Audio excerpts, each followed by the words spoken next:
And now sports with Chris Dewar from the Little Jess Chrysler Dodge Jeep and Ram Sports Desk. Mother Nature did not make things easy on Chris Dewar tonight over in St. Peters, Missouri, which is why I'm standing here right now. But the Storms, well, they didn't slow down Hannibal boys soccer as the #1 seed in the Class 3 District 4 tournament made quick work in their first playoff matchup this evening.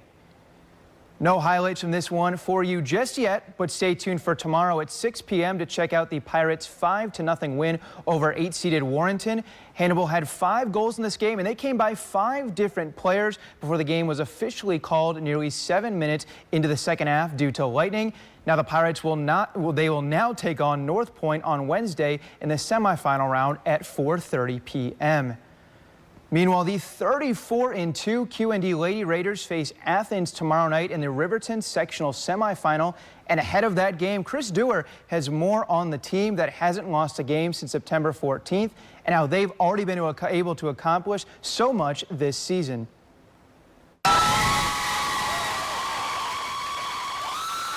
We'll focus on the opponent that's next, take it one day at a time, and we'll put into play what we need to for that opponent. But I think as long as the girls show up with their energy and their competitiveness and their chemistry that they always have, I think things are going to be good for us. As they open quest for a Riverton sectional title Tuesday with Athens, the Lady Raiders' postseason aspirations are being bolstered by the sort of pseudo-state championship they already mythically claimed 2 weeks ago at the Pit, running the table of their own tournament against a who's who of state volleyball royalty that included then #1 ranked Breeze Modern Day at the time. Yeah, I definitely feel like we're at our top.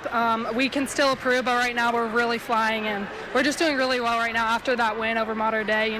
Of course, we're going to be up and hype, and all of our confidence is through the roof. We've made a lot of changes, and we really are playing at the best of our abilities right now. I think it shows that we're ready for any challenge that presents, and the girls are very focused on where we want to be at the end of this. And so the competition we saw last week at our tournament was really, really good for us, and I think it helped them believe in themselves a little more. We do have a lot more confidence coming off of a win with Breeze and Hartsburg, but we still have our nights too, and the stuff that we're able to run, our offense, our defense, everything, when we mesh, we're good, we're elite, we're up there, and I do think that we have a chance. And at the beginning of the season we did have a little bit of a rough start with starting sets and stuff, but we've become to realize that, and when we're all meshing, we're on. So I think we still have a lot of high expectations for ourselves. I think that as we keep going and as we face more competition and more serious games, I think we're really going to be able to show our true talents. And I think that once we face those teams like Breeze and BCC, I think that we're going to be able to perform really well. Confidence being what it is, the Lady Raiders being able to trot out a half-dozen high-caliber frontline hitters every night, and that never being too much of a good thing, has become a difficult narrative for Lady Raider opponents to counter. It's always whose night is it going to be tonight. Eva has her nights. Nora had a phenomenal night tonight also, and then I think Madeline really wanted it tonight, and it showed. And so our front row is phenomenal, and I think they accent each other beautifully. With our passing and our hitting, our finding the spot on the court, even if it's just not getting a kill, always just placing the ball in is the best way to get points. We just know that we can trust any option that Annie gives us, and we can run any plays, we can do anything we want really, and take control of the court.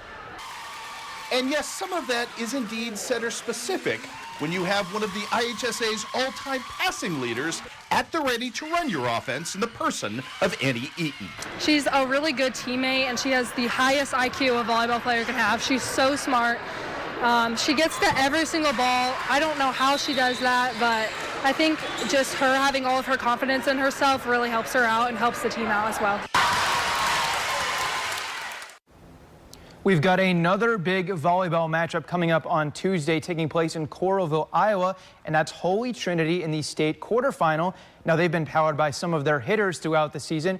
Let's take a listen to a few of those hitters talking about what they've been able to accomplish and their thoughts on the success up front.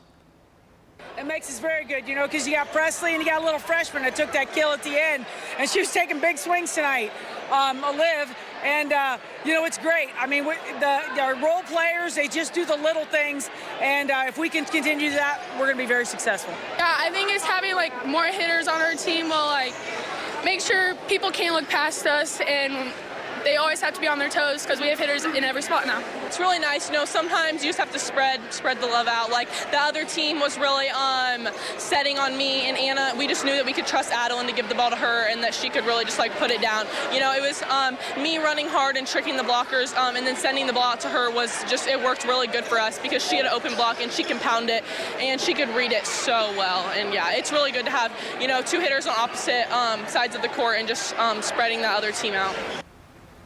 One more soccer score to pass along. Canton's season came to an end tonight as they fell 2-1 in their first district playoff game.